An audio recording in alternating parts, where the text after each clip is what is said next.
San Francisco, October 1971. A cold Tuesday evening, fog rolling in from the bay, streetlights creating pools of yellow light on wet asphalt. Chinatown after 9 p.m. Most shops closed, tourists gone, just locals heading home from late shifts. The kind of night when smart people walk fast and mind their own business. Bruce Lee walks down Grant Avenue, hands in his jacket pockets, thinking about tomorrow's training session. He's 31 years old, filming Fist of Fury, riding the wave of success that's making him famous worldwide. But tonight, he's not the movie star. Tonight, he's just a man walking home after dinner with friends. The street is mostly empty, a few late commuters hurrying to catch buses, elderly Chinese men playing checkers outside a tea shop. Normal night in normal neighborhood. Bruce enjoys these quiet moments. No cameras, no interviews, no pressure to be Bruce Lee for anyone. Just walking and thinking. Half a block ahead, he sees a young woman, early 20s, Asian, probably Chinese-American. She's walking alone, carrying a small purse, wearing a simple coat and flat shoes, working clothes, someone heading home after a long day. She looks tired but alert, moving with purpose. Bruce doesn't think much of it. City life, people walking, nothing unusual. But then he notices something else.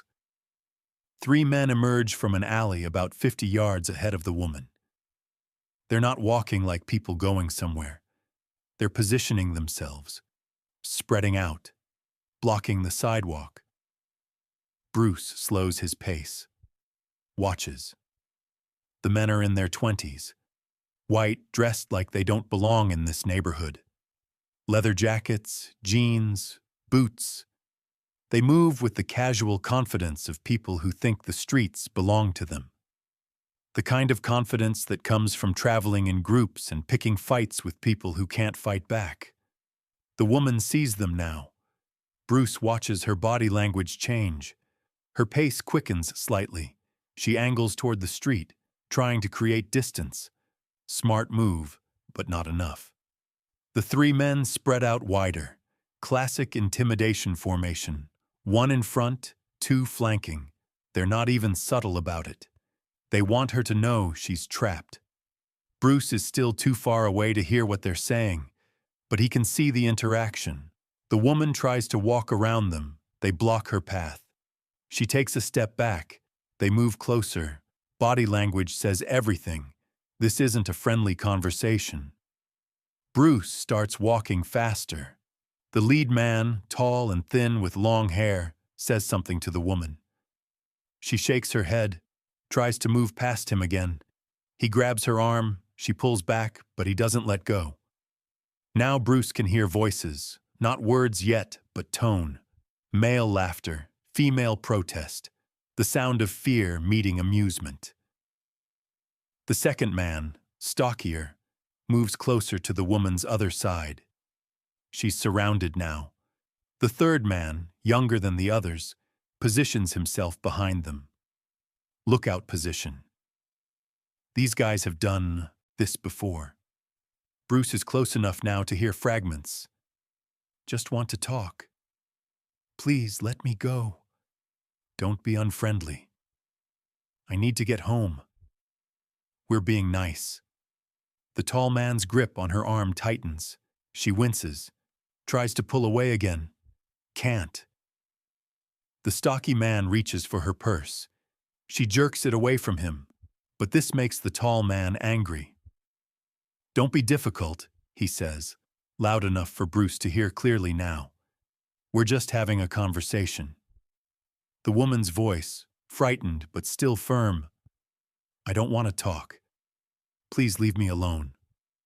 The stocky man laughs. You're in our neighborhood now, sweetheart. You talk to who we say you talk to. Bruce is 30 yards away, still approaching. They haven't noticed him yet. The streetlight where they're standing creates a bright circle. Everything else is shadows. The tall man yanks the woman's arm, pulling her closer. You think you're too good to talk to us? I just want to go home. Maybe we'll let you. After you're nice to us. The stocky man grabs for her purse again. This time he gets it. She tries to hold on, but he's stronger. The struggle causes her to stumble. The tall man's grip keeps her from falling, but also keeps her trapped. Give that back, she says. Say please. Please. Say please, sir. She hesitates. Bruce can see her weighing options. Compliance versus resistance. Safety versus dignity. The calculation every woman knows. The math of vulnerability. Please, sir. They laugh. The stocky man opens her purse, starts going through it. What do we have here? Bruce is 20 yards away now, close enough to intervene. But he slows down, thinking. 3 against 1 isn't impossible, but it's not ideal.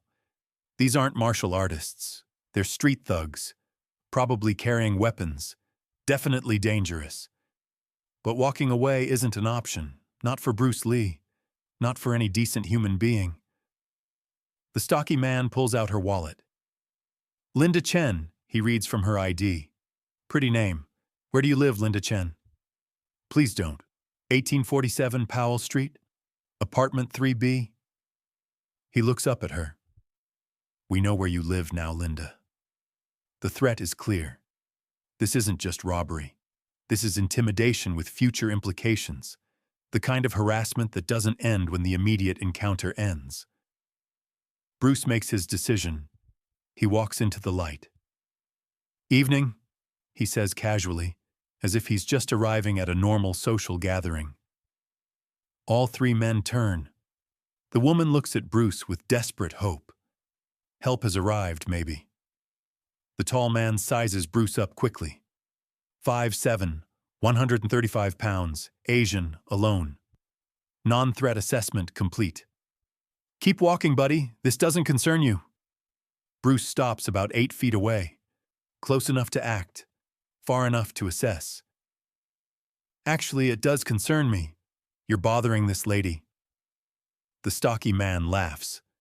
Lady's fine. We're just talking. Bruce looks at the woman. Are you fine, miss?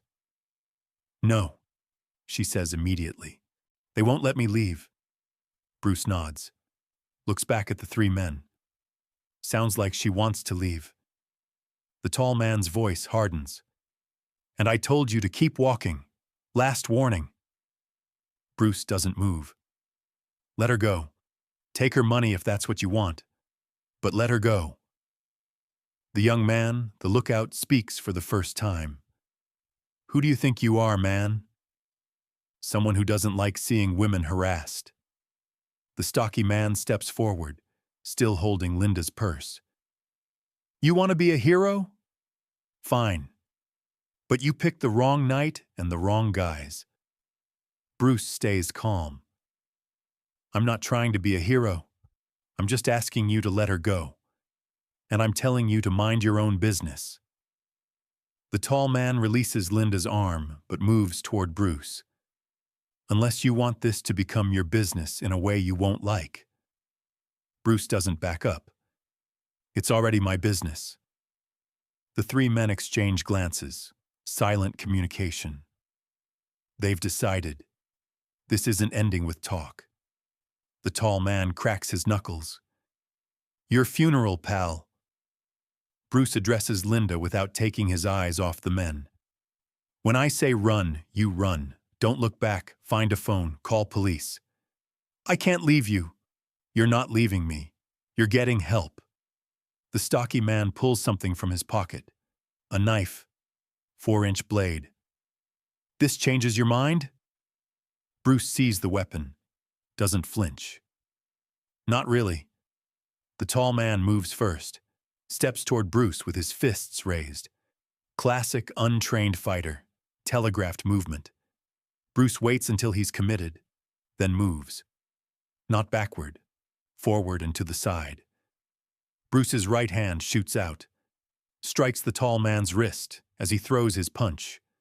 The motion deflects the attack and hyperextends the joint. Bone meets nerve cluster. The man's hand goes numb instantly. His arm drops.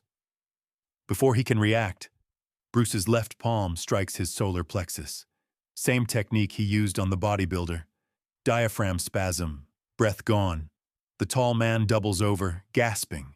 2 seconds elapsed. The stocky man with the knife moves next. Lunges forward, blade leading. Amateur knife work. Straight thrust. Easy to counter if you know how. Bruce sidesteps, grabs the man's wrist with both hands, uses his momentum against him, redirects the thrust while applying pressure to the nerve bundle in his forearm. The knife drops. Bruce drives his knee into the man's stomach. Not full force. He doesn't want to cause permanent damage, but enough to end the threat. The stocky man collapses to his knees, retching.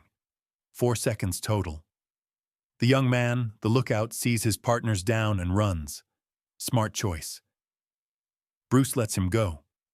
2 disabled attackers send a stronger message than 3. Bruce turns to Linda. Run. Now. She hesitates, looking at the 2 men on the ground. Are they? They're alive. They'll recover. But you need to leave before they do. Linda nods, starts to go, then stops. What about you? I'll be fine. Go. She runs, disappears into the shadows, between streetlights. Smart girl. Following instructions. Bruce waits. The tall man is starting to breathe again. The stocky man is still on his knees but no longer retching. They'll be mobile soon. The tall man looks up at Bruce, eyes filled with confusion and rage. What the hell was that? That was you learning something, Bruce says calmly. Learning what? That size isn't everything. That 3 against 1 doesn't guarantee victory. That attacking innocent people has consequences. The stocky man struggles to his feet. You got lucky. Did I? Bruce gestures to the knife on the ground, to their current condition. 3 of you, armed against 1 of me. This is what luck looks like? The tall man is standing now, cradling his numb arm. Who are you? Someone who doesn't like bullies. No, I mean, who are you really? You fight like... He stops, recognition dawning. You're that kung fu guy, the movie guy. Bruce Lee, the stocky man whispers. Holy shit. Bruce doesn't confirm or deny. Doesn't matter who I am. What matters is what you do next. What do you mean? I mean you have a choice. You can learn from this, change how you treat people, especially women. Or you can keep being the kind of men who corner innocent people in dark streets. But if you choose the second option, remember this moment. Remember that someone will always be watching. Someone will always step in. The tall man picks up the knife with his good hand. For a moment, Bruce tenses, ready to act again. But the man just closes it, puts it in his pocket. We're done here, he says to his partner. They start to walk away. Then the stocky man turns back. This isn't over. Bruce looks at him steadily. Yes, it is. It's been over for a long time. You just didn't know it yet. After they disappear into the night, Bruce stands alone under the streetlight. The encounter lasted less than 2 minutes, but it feels longer in memory. The woman is safe. The threat is neutralized. No one was seriously hurt. But something else happened here. Something important. Bruce realizes this isn't the first time he's seen harassment like this. Living in San Francisco, walking these streets, he's witnessed the casual intimidation that women, especially Asian women, face regularly. Usually he's not in position